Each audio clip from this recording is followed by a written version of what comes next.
ஆனந்த வெள்ளமாய் ஆதவன் கிரணங்கள் அருளை பொழிந்திடுமே. வைகரை வேளையில் வடிவேலன் பொற்பாதம் அழைத்திடுமே. கூவிடும் பூங்குயில் வண்ணமயில் முருகனின் புகழ் பாடுமே. திருப்பள்ளி எழுந்தருள்வாய் சிரகிரி வேலவா திருமுருகா. பொழுது புலர்ந்தது பொற்கோழி கூவிற்று செங்கதிர் வேலவனே. சேவலும் மயிலும் உடைய சென்னிமலையானே தேவசேனாபதியே. சக்திவேல் தாங்கி வரும் சரவணனே சதாசிவ பாலகனே.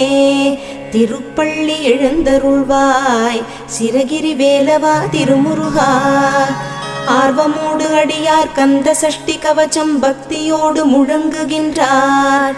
கூர்த்தரும் மலர்கண் பூத்து குணமுடன் எழுந்தருள்வாய். சீர்பெரும் மறையோர் போற்றித் துதிக்கும்